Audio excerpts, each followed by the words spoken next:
Bab 767. Kenaikan gaji. Jerry yang menghabiskan sepanjang pagi di Red Mamba Corp bersama Lesikin.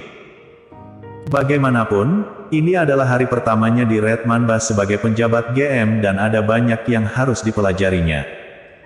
Saat makan siang, Jerry yang tidak bisa menahan diri untuk tidak mengingatkannya, "Sayang, saatnya makan siang." "Hah? Apakah sudah waktu makan?" Lesikin seolah-olah terbangun dari mimpi dan melihat waktu untuk memastikan sudah waktunya makan siang.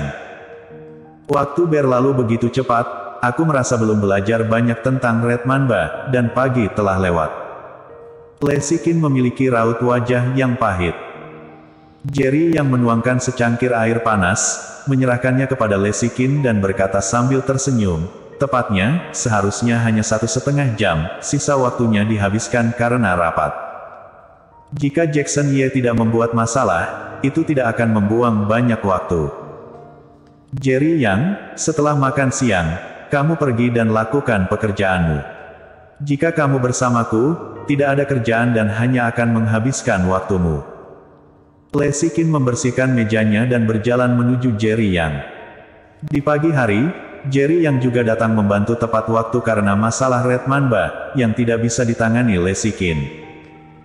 Dia benar-benar tidak bisa banyak membantu dengan tinggal di sini, jadi dia mengangguk, "Oke, setelah makan siang, aku akan pergi, dan aku akan menjemputmu sepulang kerja."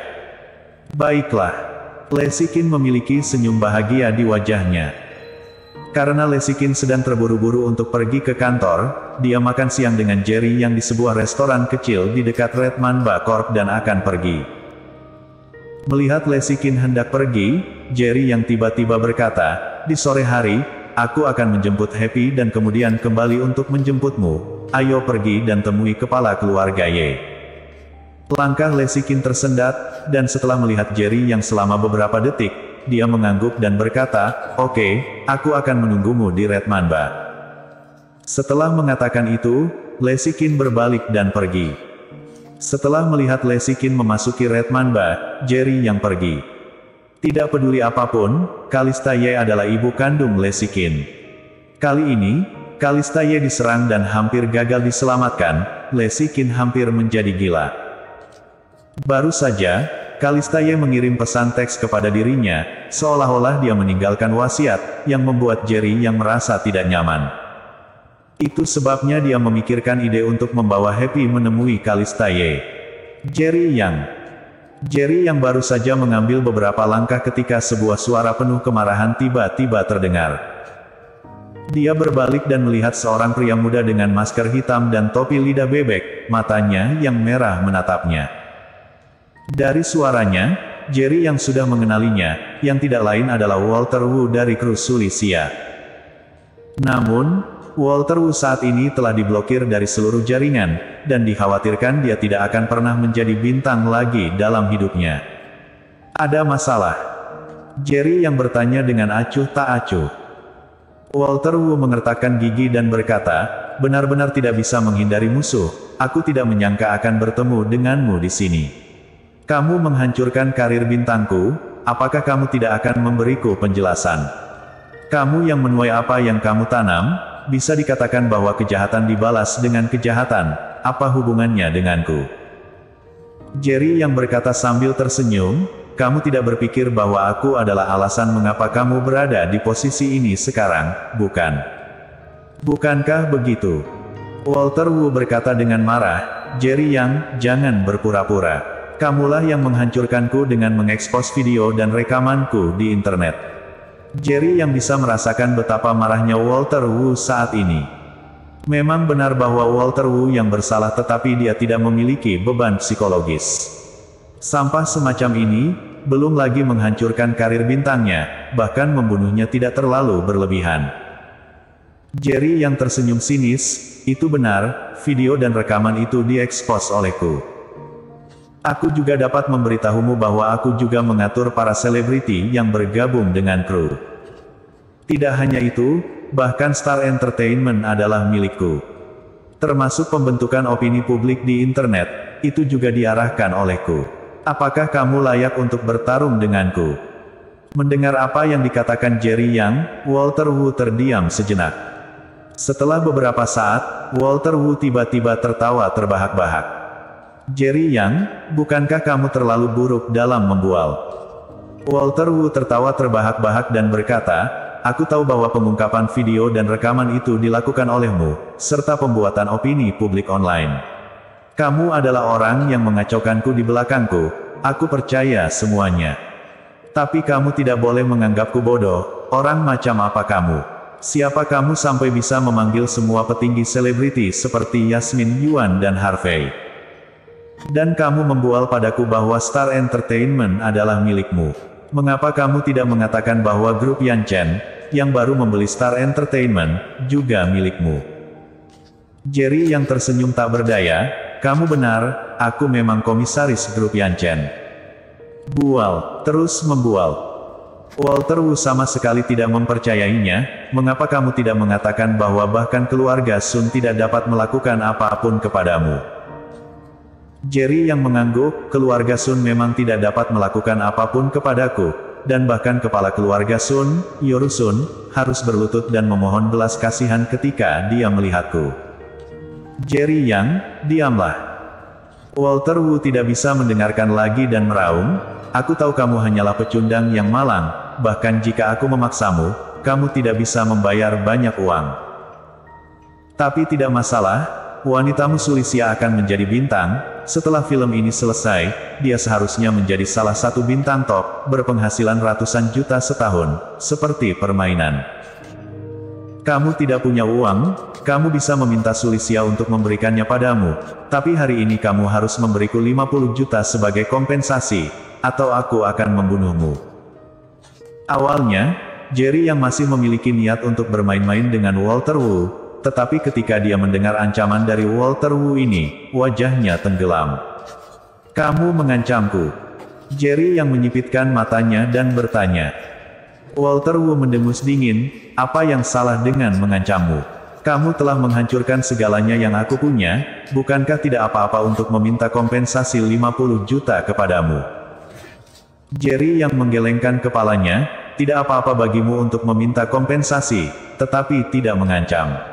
Sekarang kamu, di mataku, adalah anjing gila, jika kamu ingin keluar, itu tidak apa-apa, jika kamu harus menggigit tanpa pandang bulu, aku akan membuat hidupmu lebih buruk lagi. Jerry Yang, apakah kamu sudah kecanduan berpura-pura? Dan kamu ingin membuatku lebih buruk? Atas dasar apa? Atas dasar mulutmu. Walter Wu mencibir, biar ku beritahu, ada sedikit kesalahpahaman antara aku dan sepupuku sebelumnya, jadi ketika aku meneleponnya, dia tidak mengenali siapa diriku. Tapi sekarang, kami sudah saling mengenali, dia mengatakan bahwa dia akan melindungiku di kota Yan di masa depan. Siapapun yang berani menyentuhku berarti menyentuhnya, jika kamu tidak memberi kompensasi 50 juta hari ini, bahkan jika aku bersedia melepaskanmu, sepupuku tidak akan melepaskanmu. Jerry yang berkata dengan acuh tak acuh, baiklah, karena sepupumu sangat kuat, maka biarkan sepupumu datang kepadaku. Setelah mengatakan itu, Jerry yang berbalik dan berjalan pergi, tetapi setelah mengambil beberapa langkah, dia tiba-tiba berhenti dan berkata lagi, ngomong-ngomong, kamu bisa memberitahu sepupumu bahwa namaku Jerry Yang dan aku adalah komisaris grup Yanchen. Jika dia ingin merepotkanku, dia bisa datang ke grup Yanchen. Kali ini setelah mengatakan itu, dia berbalik untuk pergi. Berhenti di sana. Walter Wu telah berhasil menemukan Jerry Yang, jadi bagaimana dia bisa melepaskannya dengan mudah. Dengan raungan marah, dia mengejarnya dan meraih lengan Jerry Yang. Kamu tidak bisa pergi tanpa memberi kompensasi padaku hari ini. Walter Wu berkata dengan marah. Mata Jerry yang menyipit, apakah kamu yakin kamu tidak akan membiarkanku pergi? Omong kosong apa ini? Cepat dan bayar. Walter Wu tampak seperti bajingan. Sudut mulut Jerry yang tiba-tiba terangkat dengan lembut, dan dengan kekuatan yang tiba-tiba, lengan yang dipegang Walter Wu tersentak ke belakang. Segera setelah itu, dia mengulurkan tangan dan mencakar wajah Walter Wu. Masker dan topi lidah bebek Walter Wu semuanya diambil, memperlihatkan wajah aslinya. Dia adalah sampah dunia hiburan yang diblokir dari seluruh internet, Walter Wu. Sial, itu benar-benar dia.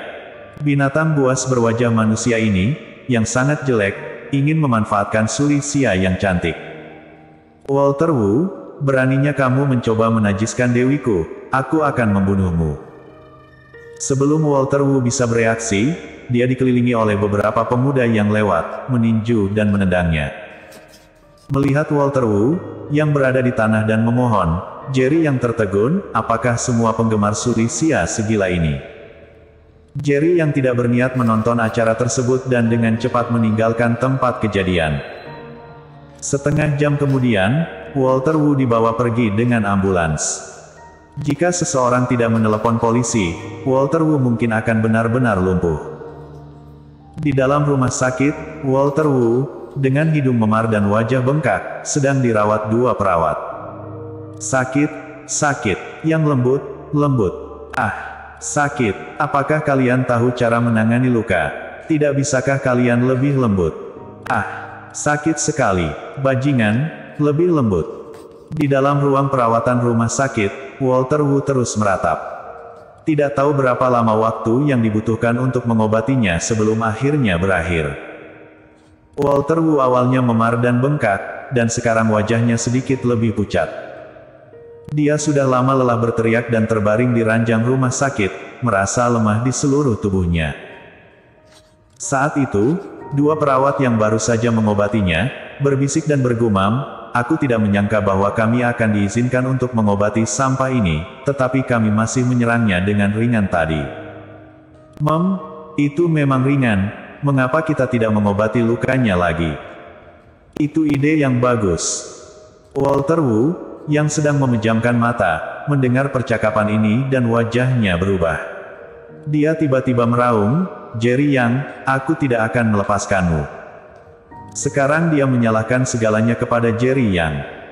Dan pada saat ini, Jerry Yang sudah kembali ke grup Yanchen. Komisaris Cheo Luo telah pergi ke lokasi proyek kota Kyushu, dan GM Qin telah pergi ke Red Mamba. Aku terlalu sibuk untuk melakukan semuanya sendiri, tidakkah sebaiknya kamu mengatur lebih banyak asisten untukku? Jerry yang baru saja kembali ke kantornya ketika Yumi Qin berkata dengan jengkel. Ketika Robin Luo dan Lacey Qin ada di sini, mereka pada dasarnya menangani sebagian besar pekerjaan. Tetapi sekarang mereka telah pergi, semua pekerjaan grup Yanchen telah jatuh ke pundak Yumi Qin.